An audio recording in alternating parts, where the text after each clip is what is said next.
As young adults, we face having to make many decisions that impact our future, including where we will decide to settle down and live. The two options that we usually are presented with is either living in the city or in the suburbs.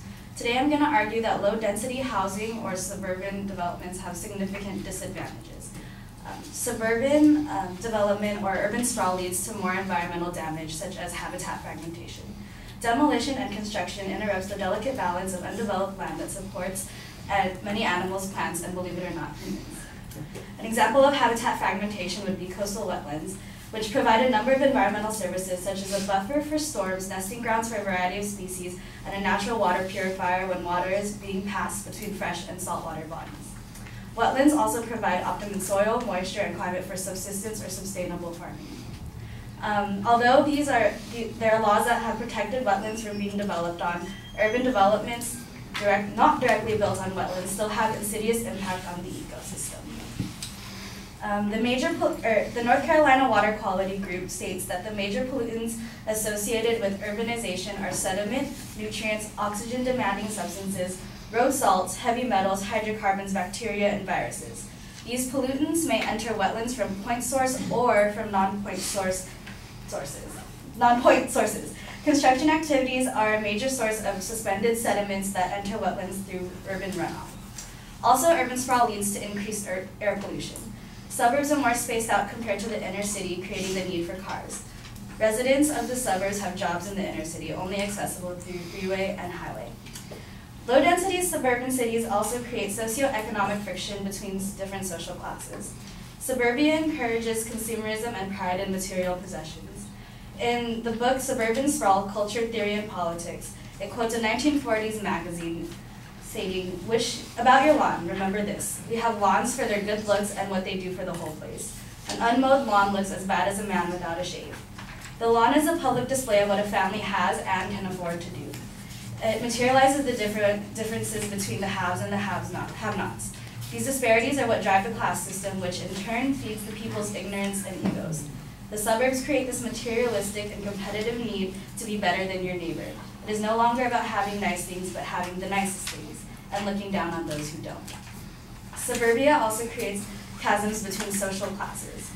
The book Suburban Nation, Rise of Sprawl and Decline of the American Dream discusses ownership of land as an American thing to do, but it also creates conflict when only a slim margin of the American population can afford to do so.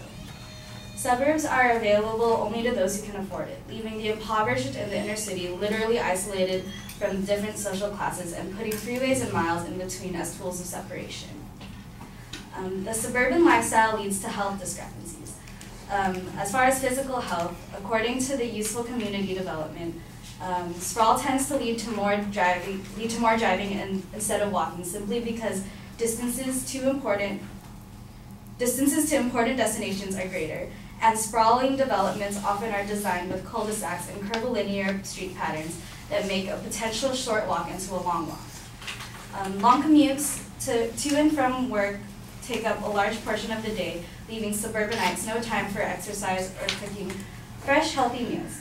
According to Time magazine, people living in urban areas with a population of more than 1 million, such as LA, spend 46 hours yearly stuck in traffic.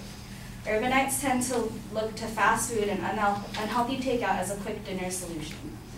As far as mental health, in an article from Psychology Today titled Teens Suburban Blues, it states that affluent teens are at risk of depression and emotionally scarring achievement pressures.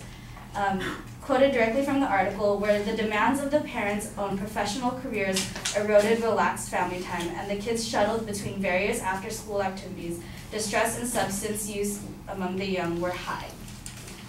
Suburban developments are depleting our natural resources. There are many suburban developments in areas that would not, under natural circumstances, be able to support human activity. An example of this would be the suburban development in Las Vegas, Nevada. Because these developments are in the middle of the desert, it takes extra resources to make living there comfortable. Urban Design Forum points out that electricity consumption is maximized with air conditioning needed in the summer and heating in the winter. Desert development in Las Vegas, according to Water Authority, along with the cities from Los Angeles to Salt Lake City to Denver to Phoenix, is getting most of its water from the Colorado River. However, because of the harsh climate, it is not enough, and Las Vegas is rapidly depleting its groundwater reserves. In conclusion, low-density living and suburban housing is significantly disadvantageous in comparison to city living.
All right, the proposition is clear. The setup of the structure was a little bit complicated. I think you basically just begin on your first point and you start diving in, presenting ideas and theories on that without giving us a structure to follow. It was especially confusing because you're talking about environmental issues in two completely different places, and they're completely different kinds of environmental issues.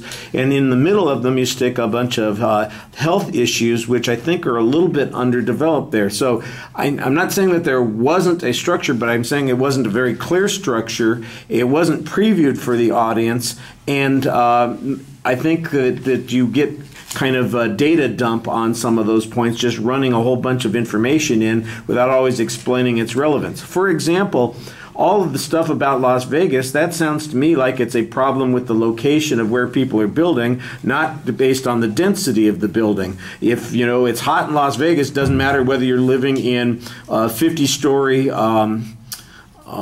apartment building or if you're living in a house in a suburban area, it's still going to be hot and still going to need heating and cooling. So what difference does that make? I didn't get the explanation on that. It's the number of people that you seem to be objecting to on that point because they're depleting their water resources. But again, I don't see how that's related to the density issue that you're focusing on.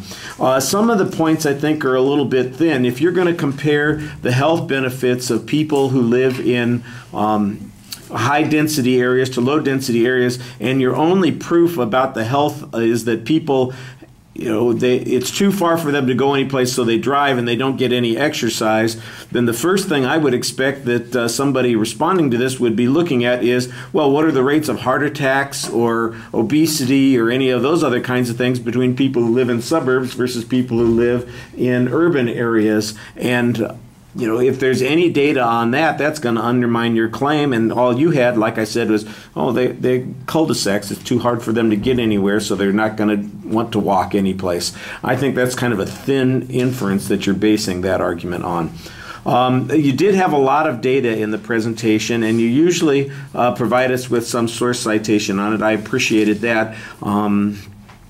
Like I said, sometimes it was a little bit conclusionary. That one section where you have the article from 1940s, I could not tell which part of that was from the article and which part of it was an inference that you were making on that point. And that's a good illustration about one of the things that we talked about in presentation. It was very unclear whether or not you were quoting somebody when they were talking about the quality of life in that neighborhood, or whether you were making the argument yourself that all this envy stuff that comes about is a result of the attitude that people have because of the lawns. I mean, the description of the lawns, I got that, but everything else that goes along with it, I didn't know if that was from the article or if that's your argument. And if it's your argument, I think you need some more backup on it. All right, thank you.